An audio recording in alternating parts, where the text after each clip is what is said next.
Buenos días para todos, espero que se encuentren excelente. Ana, y vamos a dar inicio al curso de Administración de Bienes e Inventario. Un curso en el cual eh, tiene diferentes aristas y lo importante aquí es observar las generalidades del tema y luego poderlas vincular en el ámbito educativo, que es al que a ustedes pues les corresponde. Entonces, me presento para aquellos estudiantes que no me conocen. Mi nombre es Luis Lobo. Soy ingeniero industrial, magíster en finanzas y doctor en matemáticas. Pues les voy a estar acompañando en el desarrollo de esta asignatura. El plan de evaluación que les voy a mostrar. Tratemos de interactuar en las actividades, en las clases, los encuentros sincrónicos, también de forma sincrónica para que ustedes puedan cumplir, tal cual como lo establece la institución, ese requisito de las horas de aprendizaje autónomo, que es ya la responsabilidad que le corresponde a cada uno de ustedes como maestrante. Entonces, en principio, les explico cómo se conforma la asignatura en lo que es el plan de evaluación. Primero, o la primera unidad, que es la que vamos a estar desarrollando conceptos muy básicos en lo que se refiere a la asignatura.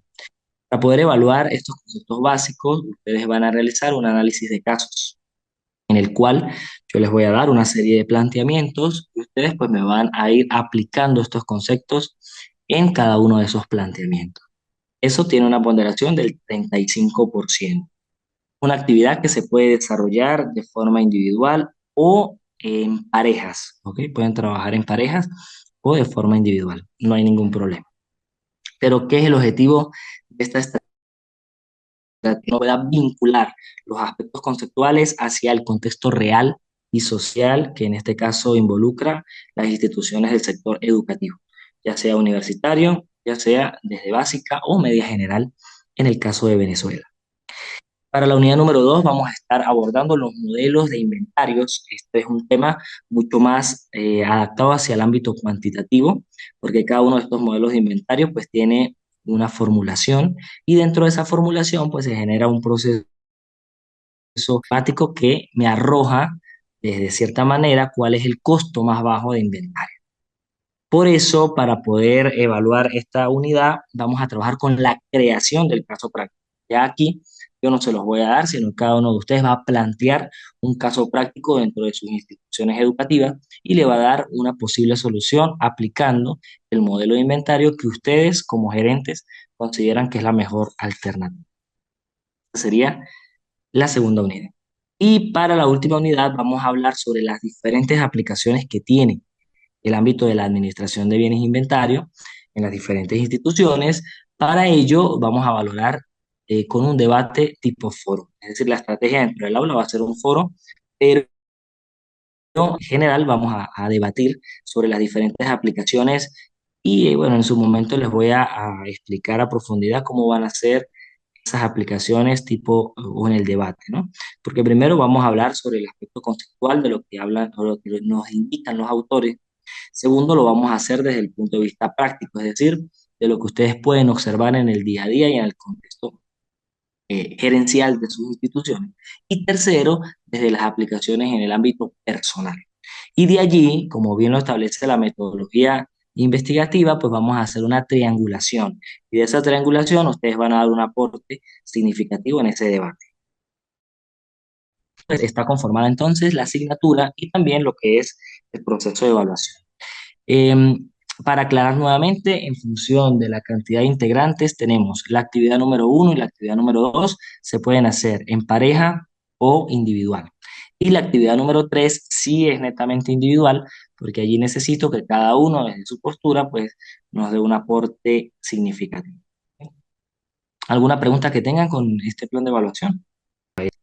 Vamos a empezar a desarrollar el curso con cada uno de los constructos que tiene el nombre. Y si la materia se llama Administración de Bienes e Inventario, pues hoy vamos a desarrollar cada uno de estos conceptos, empezando desde lo que es administrar o lo que se conoce como el área de la administración. Y yo lo desagrego desde dos conceptos. Primero empezamos con un concepto tradicional que es lo que siempre nos han enseñado desde el ámbito teórico. Y autores como Henry Fayol clasifica dentro de sus alternativas un enfoque tradicional desde qué decimos qué es administrar, entonces nos dice primero planificar, luego organizar, dirigir y controlar. Esas son las cuatro etapas fundamentales que siempre nos han enseñado desde el concepto de la administración. Entonces, esto es lo que debemos aplicar a lo que son bienes inventarios. Aquí me viene a indicar que yo primero tengo que planificar los bienes que tiene mi institución y de allí planificar también el conjunto de inventarios que yo pudiese manejar. Teniendo claro que esta planificación va a depender primero de las políticas internas y gerenciales que tenga cada institución, porque cada gerencia pues maneja un modelo gerencial específico y ese modelo me va a llevar a mí también a una planificación muy específica. En ciertos casos es hacer pensar que está en el papel o dentro del aspecto digital, si lo hacemos en un computador, pues a veces no termina siendo lo más idóneo ni adaptado a las necesidades reales de cada institución educativa. Por eso que esta planificación no se puede ver como una plantilla, como simplemente tomar un cuadro, una tabla y completarla, sino que tenemos que revisar los diferentes modelos que puedo yo tomar de planificación y adaptar esas columnas y esos datos que voy a suministrar a las necesidades reales del entorno. Y esas necesidades reales del entorno son, en principio, el tipo de institución educativa clasificada a nivel económico. Y esto tiene que ver si nosotros vemos que es una institución del sector privado o una institución del sector público. Porque resulta que cuando estamos en una institución del sector privado, pues el proceso de planificación se hace mucho más flexible, porque va realmente hacia los dueños o accionistas de esa institución. Pero cuando lo vemos hacia el aspecto o las instituciones del sector público, esto es muchísimo más delicado, porque tiene una repercusión legal en el manejo de esos inventarios. Porque recuerden que esos bienes inventarios, pues, bien es cierto, como lo establece en este caso nuestra Constitución, son bienes públicos. Los bienes públicos tiene que hacerse bajo un trámite específico para nosotros poder llevar un proceso administrativo. Entonces, esta primera etapa es fundamental y es la clave para que nosotros logremos realmente un proceso administrativo, vamos a decir, medianamente eh, exitoso. Entonces, esa es la primera etapa, planificar. ¿Cómo se hace? Lo podemos hacer en físico, podemos generar tablas, esquemas, organizadores, cualquier elemento que realmente sea entendible y manejable dentro de nuestra organización. Porque la idea es que esa planificación de los bienes inventarios yo se la pueda entregar a cualquier coordinador y tenga la capacidad de entender y comprender lo que se va a hacer en este ámbito. A pesar de que es una función que debe ir dentro del departamento administrativo, pues tiene que ir en apoyo y en concordancia con todos los demás niveles de la estructura organizacional. Porque yo no puedo manejar una política de planificación de bienes inventarios solo para los docentes y el personal de apoyo no lo cumple o viceversa. Entonces, esa planificación que yo voy a generar tiene que comunicarse, se tiene que transmitir a todos los niveles jerárquicos que tiene mi estructura organizacional. Segundo, entonces viene la segunda etapa que es la organización. Teniendo eso plasmado, ya sea en papel o en forma digital, vamos entonces nosotros a asignarle a cada quien el rol que necesita y el rol que requiere, de acuerdo específicamente al perfil profesional y profesiográfico que yo como administrador considero o como gerente considero que realmente tiene cada una de las personas.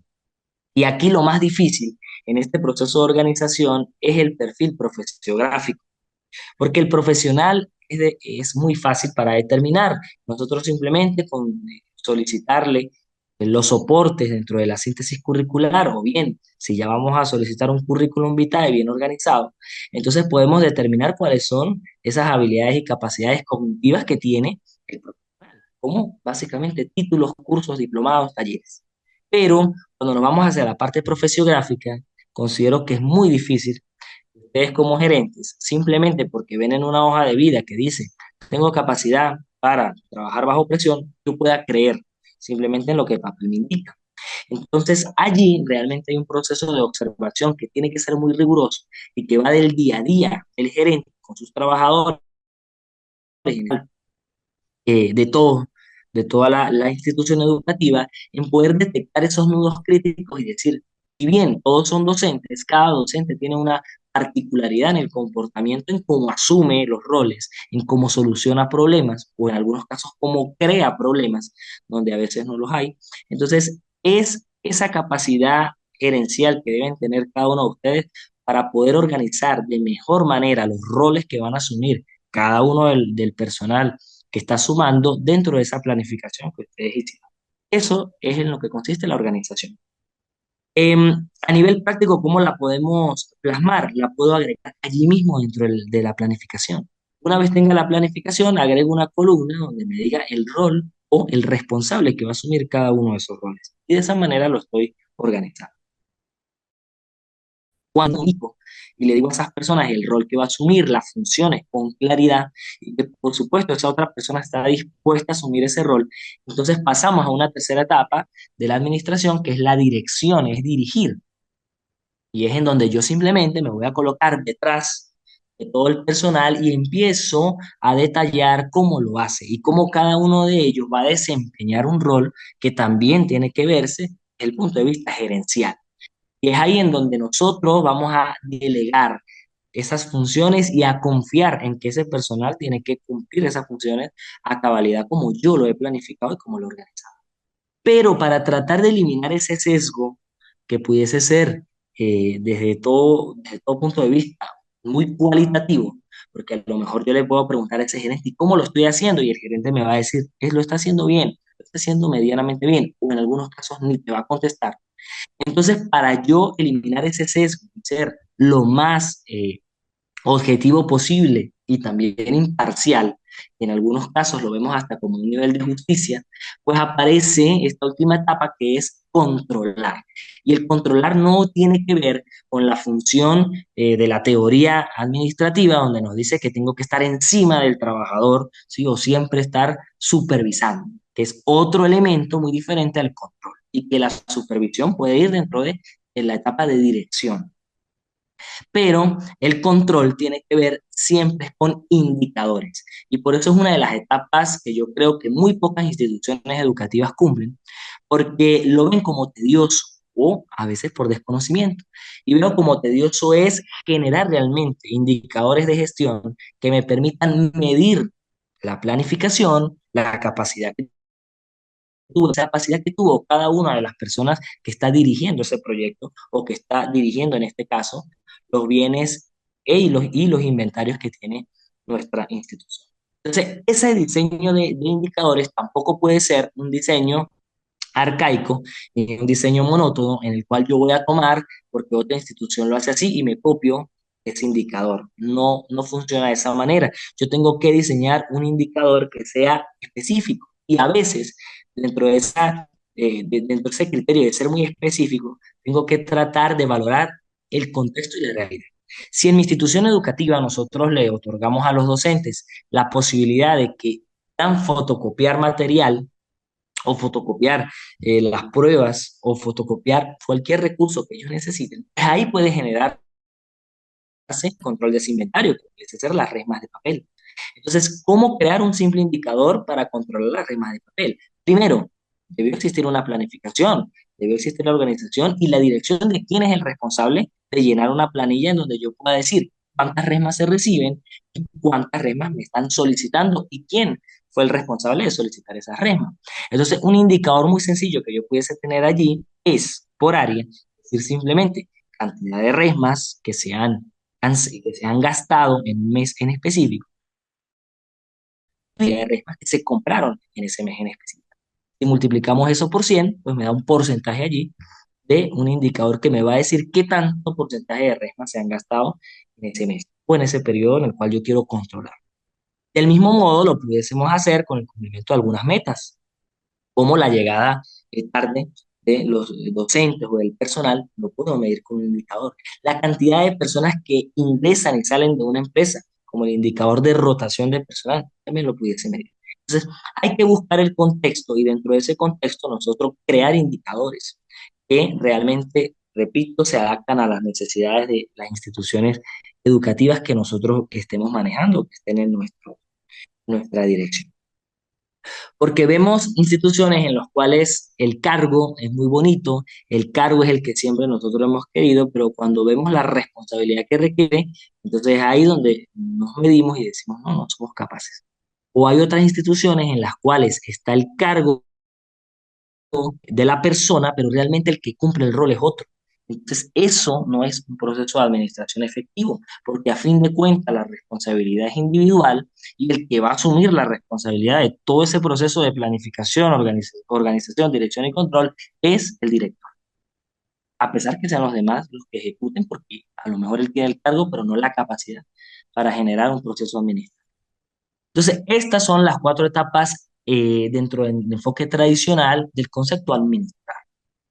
Ahora bien, eh, hoy en día nosotros al llevar esto a la práctica decimos, eso está muy bien, el que yo entienda que hay que planificar, que hay que organizar, dirigir y controlar, pero ¿dónde está realmente la acción? ¿O en qué momento yo tengo que poner en marcha esto?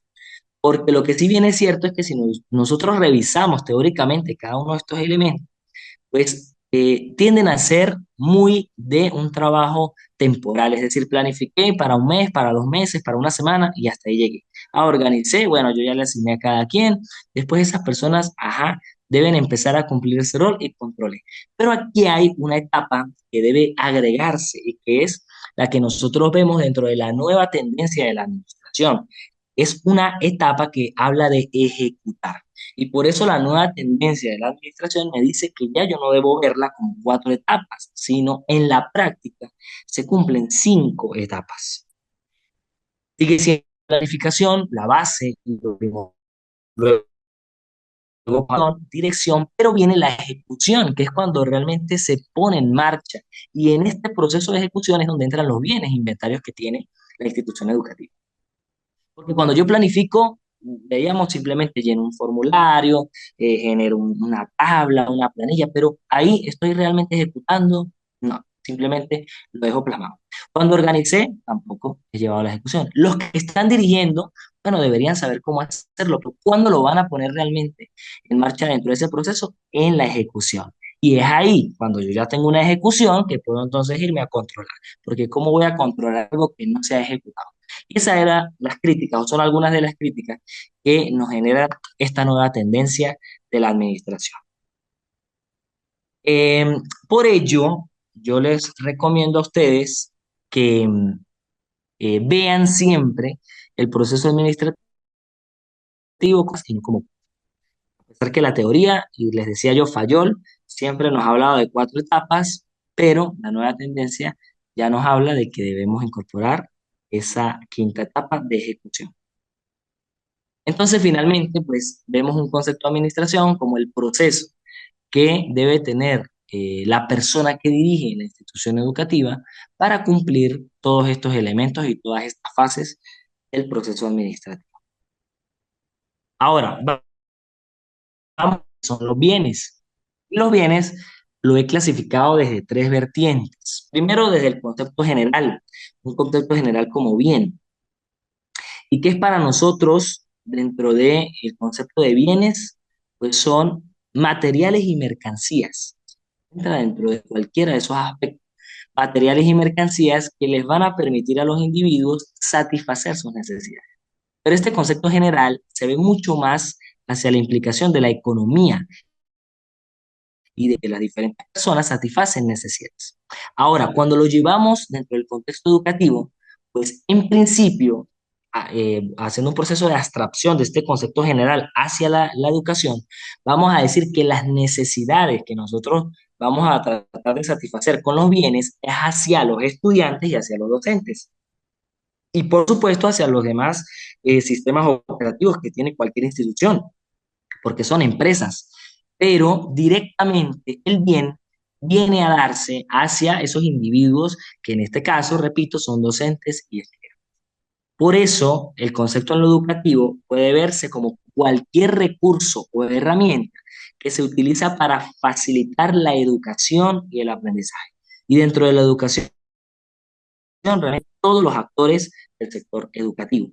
Y luego mencionamos específicamente el aprendizaje porque es ahí en donde generalmente nosotros, sobre todo en el rol de docente, pues nos enfocamos hacia lo que quisiera utilizar, como algunos equipos, como herramientas o disponibilidad de tecnologías, como espacios o infraestructura específicas con diferentes dimensiones, con diferente capacidad de sillas, mesas, hasta equipos en la parte de laboratorios. Entonces, todo eso viene a ser lo que nosotros podemos considerar como recursos, herramientas que facilitan en este caso el proceso educativo y que es el concepto propiamente de bienes en cualquier institución del sector educativo, ya sea privado o sea.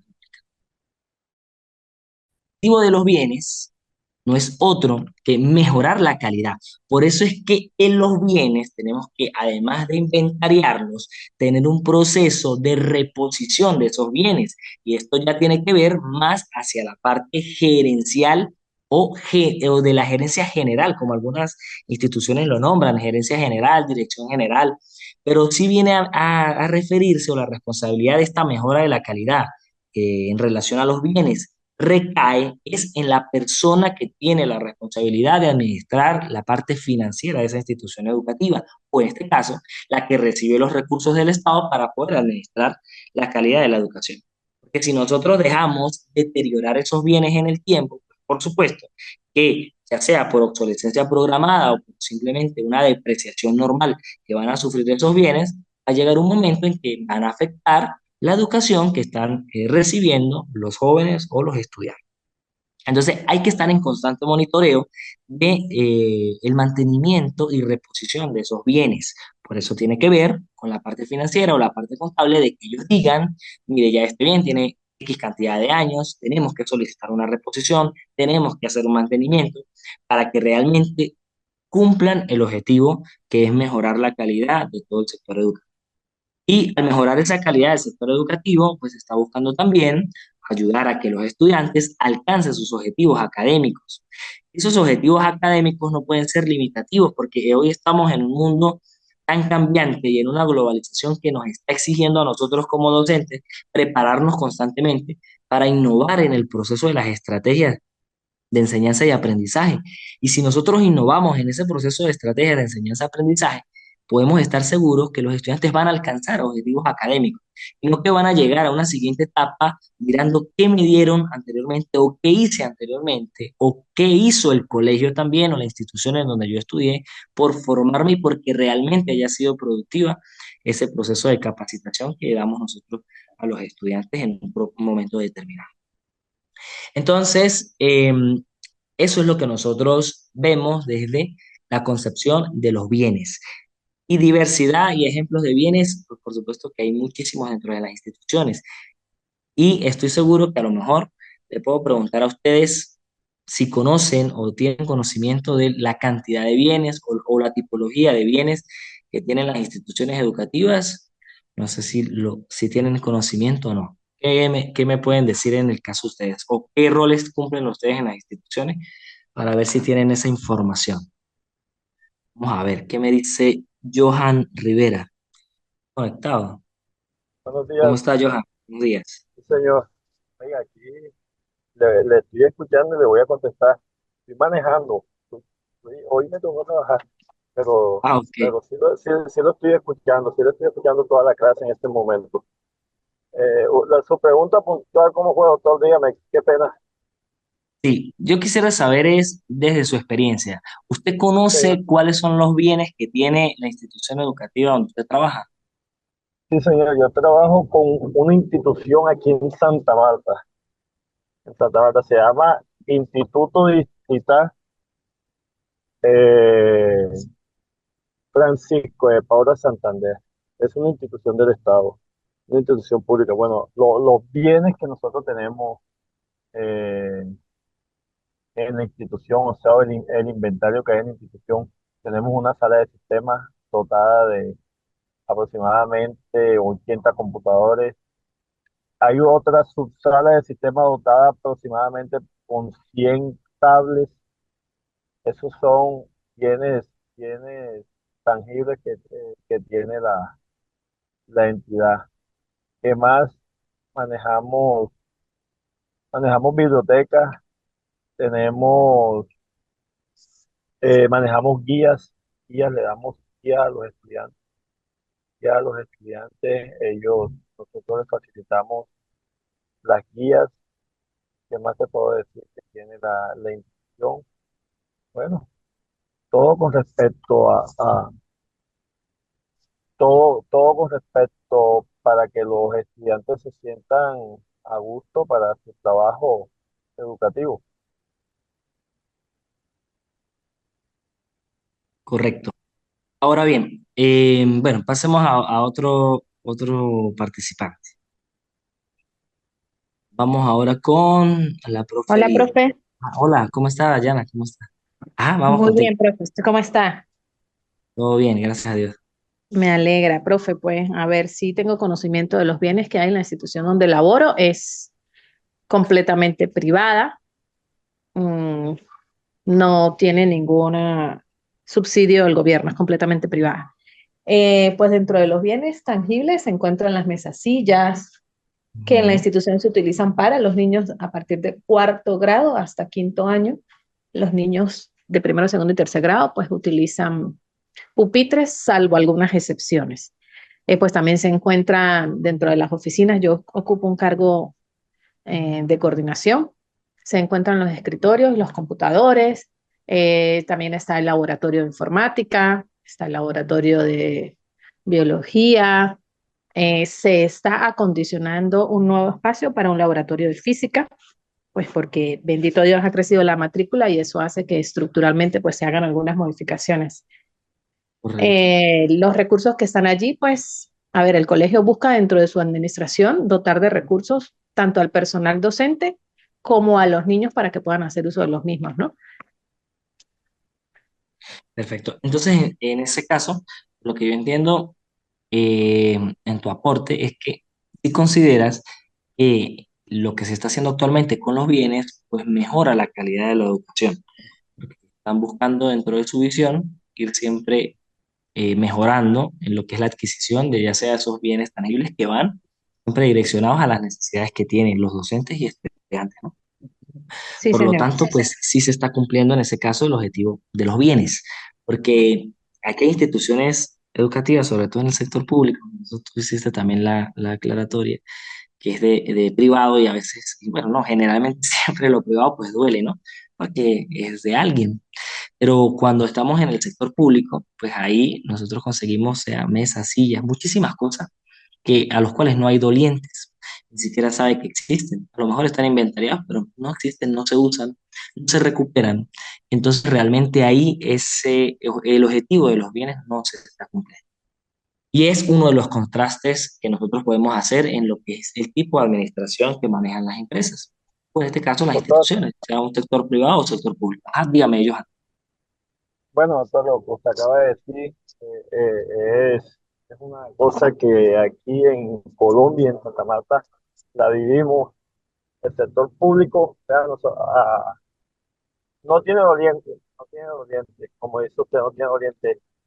En mi colegio, el director, el rector, él no tiene conocimiento de cuántas sillas hay dañadas, cuántas sillas dañan diario, cuántas sillas nos regala el SENA, cuántas sillas nos da el gobierno, que son muy pocos, porque aquí las instituciones públicas eh, carecen de muchas necesidades, muchas necesidades. A diferencia del sector privado, porque yo tengo mis hijos estudiando en el sector privado y todo lo es lo opuesto a lo que nosotros vivimos en las instituciones públicas. O sea, parece que las instituciones públicas no te dan oriente, no hay inventario, lo que se dañe, eso no le duele a nadie. Y de paso, no le están invirtiendo mucho el gobierno a la educación pública aquí, bueno, especialmente aquí en Santa Marta, donde yo vivo, y especialmente en la institución donde yo doy clases. Yo soy profesor de emprendimiento en ese colegio y soy nombrado con el gobierno, pero como usted dice, nosotros los profesores aquí trabajamos con las uñas, que incluso hasta de nuestro salario hay veces que nos toca sacar para poder trabajar.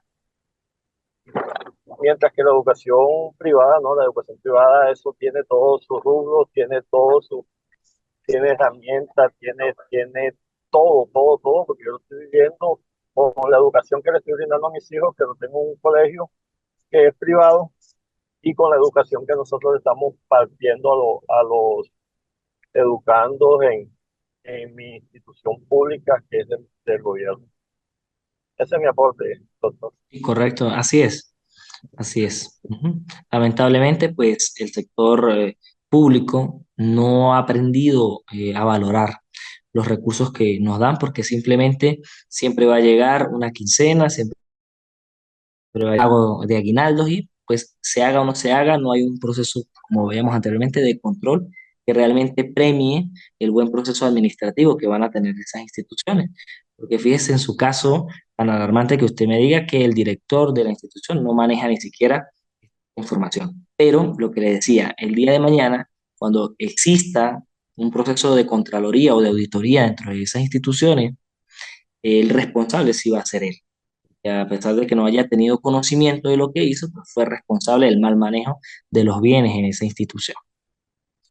Ok, Profe, ajá, quizás eso también va porque, bueno, yo tuve la oportunidad de trabajar por unos cuantos años en la administración pública, en liceos de varios municipios que forman parte acá del estado Táchira. Le estoy hablando de San Josecito, que es una población bastante vulnerable, de bajos recursos. Le estoy hablando del Valle, municipio de Independencia, y le estoy hablando de Coloncito.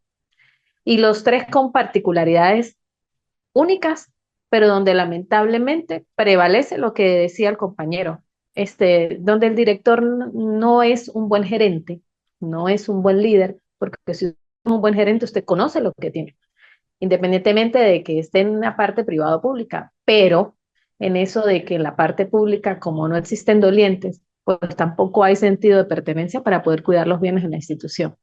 Pero yo creo que eso va más en la parte gerencial que debe formar, valga la redundancia, parte del director. Si el director de verdad sabe el papel que cumple dentro de una institución, pues eso no debería estar pasando, independientemente de que sea una entidad pública o privada. Solo que, pues muchos se van hacia lo que usted está diciendo. Bueno, me pagan igual, un 15, un último, y me es indiferente si se daña o no. Pero no vemos que en un futuro muy cercano el deterioro no va a ser solo de bienes, sino estructural, incluso organizativo, institucional, y se empiezan a acabar las instituciones, como se está viviendo actualmente en Venezuela. así es tristemente. Y pues lo más triste es que el afectado de todo es el más inocente porque son los niños, las niñas y los adolescentes que vienen a ser el futuro del país, de cada uno de los países. Pero sí, es la conciencia que nosotros podamos poner en esto, en el desarrollo de estos roles que nos otorga el Estado o que nos otorga la vida, ya sea en las instituciones privadas.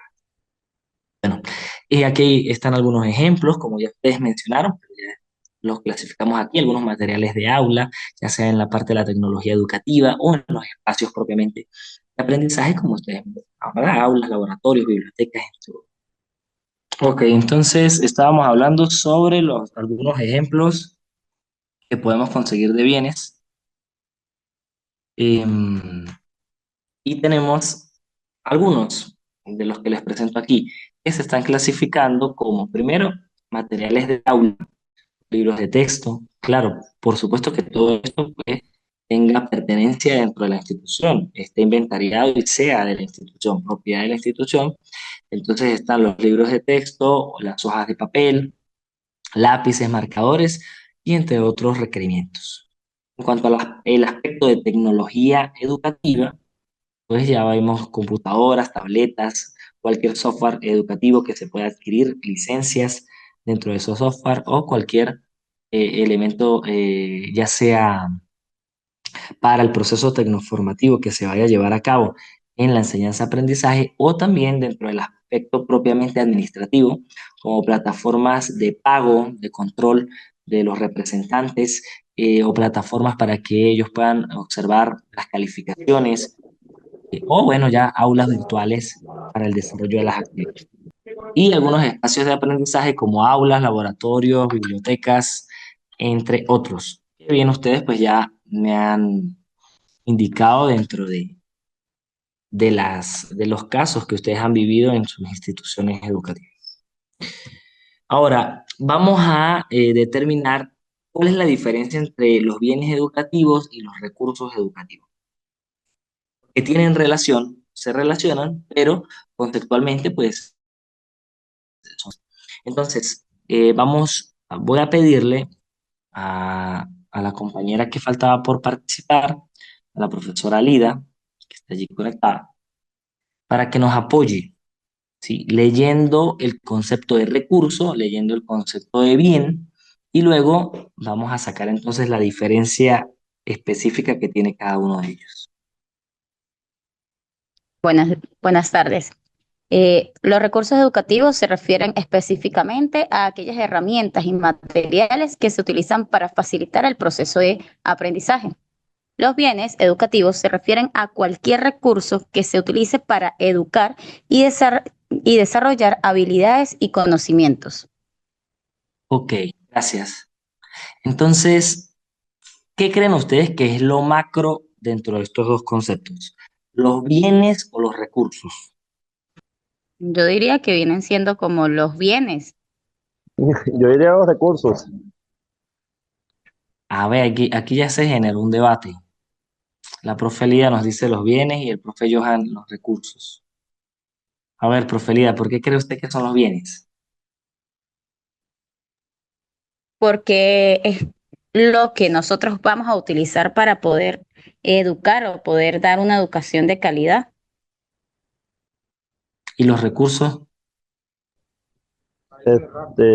Profe, yo digo que los recursos porque es el presupuesto que le da como que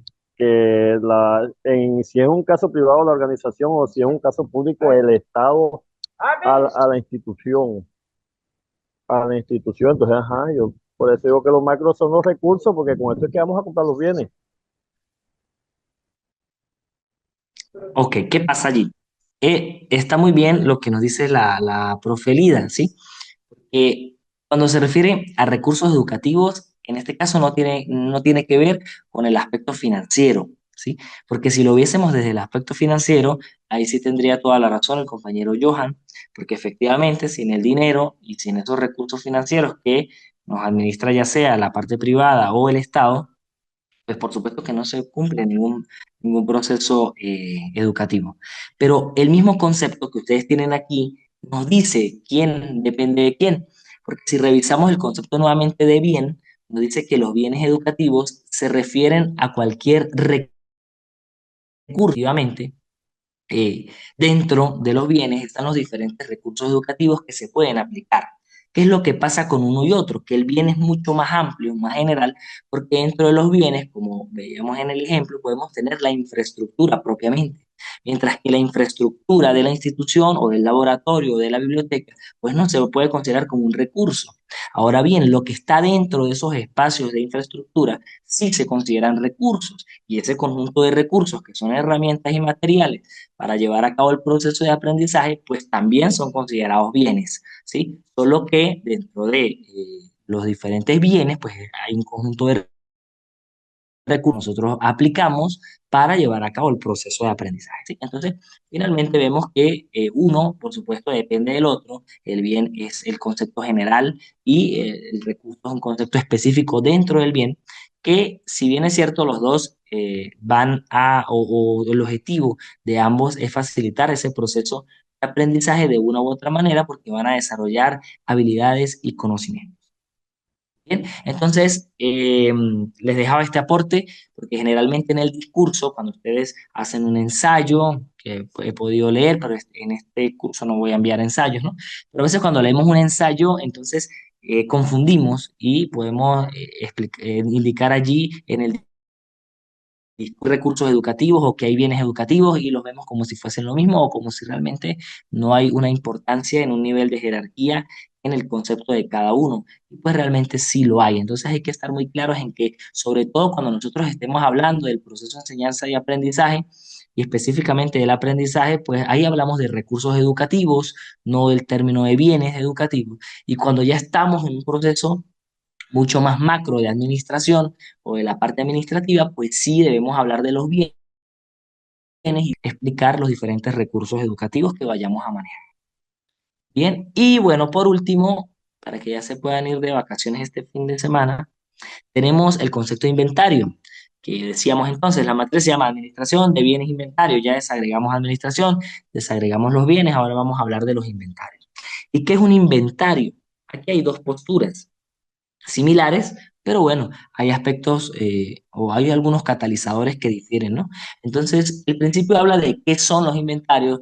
Vemos que registro donde se anotan los bienes de una persona o empresa, detallando la lista de activos. Y bien es cierto porque cuando hablamos de bienes y si nos indica que pertenecen a una persona que puede ser natural o jurídica, pues efectivamente eso es un activo porque le pertenece a la empresa. Pero lo importante aquí es de este concepto es que habla de que es un registro, o sea que no es mental. Eso no es que yo en mi mente como directivo, como profesor, como coordinador, conozca el número y yo diga, sí, ahí hay 40 sillas, ahí hay 32, tienen 8 computadores, no, sino que eso tiene que quedar por es que además de que se registre, debe haber una codificación específica para cada uno de ellos. Esta codificación, si es en la parte pública, aquí en nuestro país, pues ya viene dada por la ley, nosotros no la creamos. Y cuando estamos en la administración privada, entonces allí sí nosotros tenemos la potestad de codificar los bienes como mejor nos parezca, pero para tener un orden dentro de ese proceso de registro que se está haciendo. Porque sí, ya hay muchas computadoras, hay muchos, pero debemos especificar el computador de qué departamento o el computador de qué coordinación o qué laboratorio. Entonces eso nos va a permitir nuevamente controlar de mejor manera esos indicadores de reposición, de desgaste o deterioro que pudiese ocurrir dentro de las funciones normales de la institución, ¿no? Entonces, importante eso, se registra, el inventario tiene que estar registrado para que realmente sea factible, sea viable y pues finalmente controlable, ¿no? La otra postura es que habla de una lista o registro de los bienes y recursos que una empresa tiene en existencia en un momento dado. Aquí lo importante es la temporalidad que nos da este concepto, porque habla de que es en un momento dado y eso es importante, porque nosotros no podemos tener, irnos solo por el concepto anterior, yo tengo el registro, profe, ¿de cuándo es ese registro? Bueno, eso yo lo hice en 1998. Entonces, imagínense la cantidad de años que ha pasado ese registro a hoy. Y pues eso no es actualizado. Entonces, esos registros de bienes y recursos tienen que darse siempre en un momento dado. Ese momento dado tiene que ser continuo, ya sea que nos establezca la ley cada cuánto hacer esa declaración de los bienes, o bien, o si es en la administración privada, pues debería ser al menos anual ese registro del inventario que nosotros tenemos.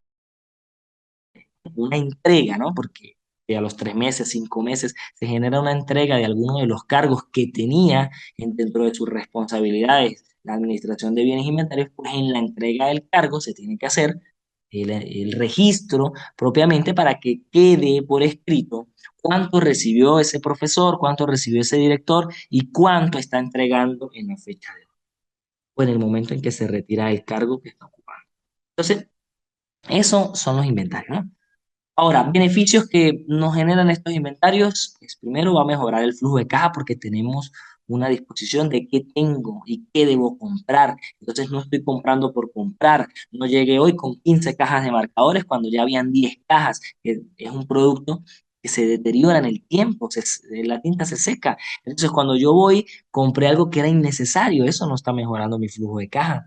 Bien, o al contrario, sí, hacían falta marcadores, pero como yo no los tengo ni siquiera registrados por color y en mi institución utilizamos azul, rojo y negro, entonces compré más azules cuando realmente los que faltaban eran negros. Y eso pues, está en inventario dentro del manejo del flujo de caja.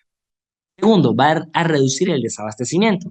Es el mismo ejemplo, pero aquí el término importante que quiero que se lleven es esta palabra de desabastecimiento, porque generalmente nos equivocamos al hablar de uno de los beneficios del inventario y decimos que los inventarios tratan de lidiar con la escasez.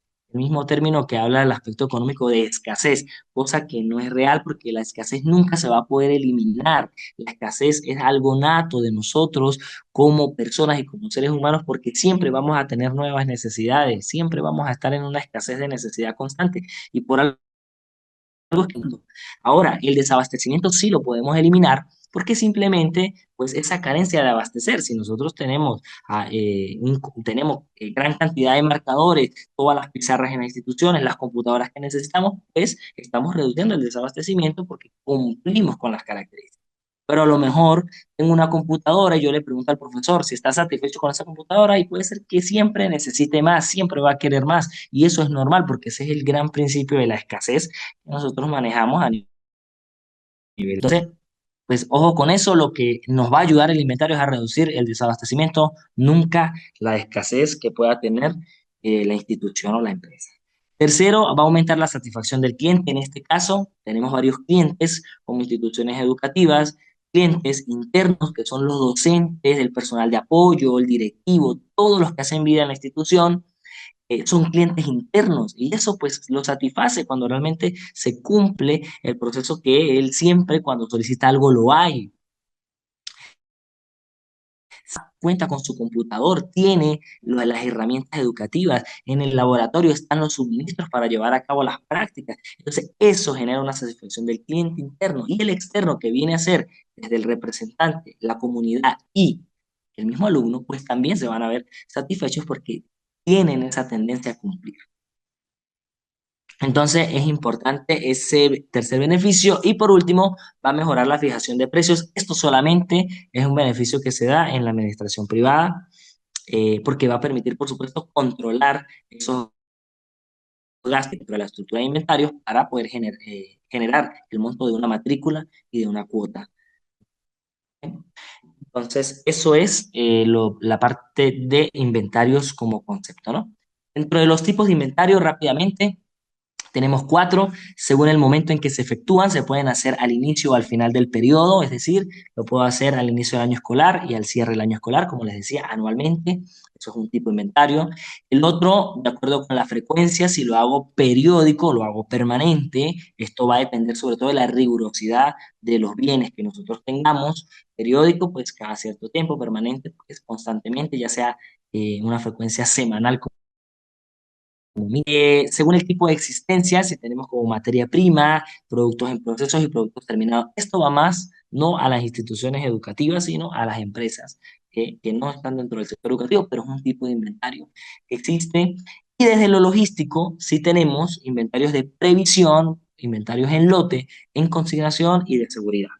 Los que son de previsión son aquellos que se generan porque tenemos cierta incertidumbre y eso ocurre cuando el aspecto macroeconómico del país nos arropa y es parte de la administración, porque yo no puedo esperar a quedarme sin recursos financieros, como nos decía, buscar marcadores, para buscar recursos, para buscar tiza, si todavía utilizamos tiza. No, yo tengo que tener una precaución de lo que puede ocurrir en el comportamiento de esa demanda. O como nos comentaba Dayana, si yo tengo previsto que mi matrícula aumente, tengo que ir en pro de eso, no esperar que la matrícula aumente para ya comprar, porque de esa manera va a llegar un estudiante que no va a tener dónde sentarse. Entonces, eso es un inventario desde lo logístico, ser previsivo. Cuando hago un inventario en lote es porque siempre la cantidad de ese recurso. Siempre compro 30 cajas, 10 resmas, ¿sí? 30 sillas, siempre estoy comprando la misma cantidad. Eso es en lote. En consignación, cuando se hace un acuerdo entre las partes, entonces realmente el bien no le pertenece a la institución, le pertenece a otra empresa, pero lo dejan allí por su uso y también para tratar de hacer cierta promoción. Esto puede ser como algún software educativo en el cual se hace un convenio, la institución lo imparte, lo enseña y luego hace que el estudiante adquiera la licencia con los libros, ¿no? Hacen algunos convenios con editoriales, entonces sí, le venden el libro a los docentes, algunos se los dan gratuito, qué sé yo, pero a juro, todos los estudiantes tienen que adquirir el libro de esa marca. Entonces, esos son inventarios cuando se hace consignación.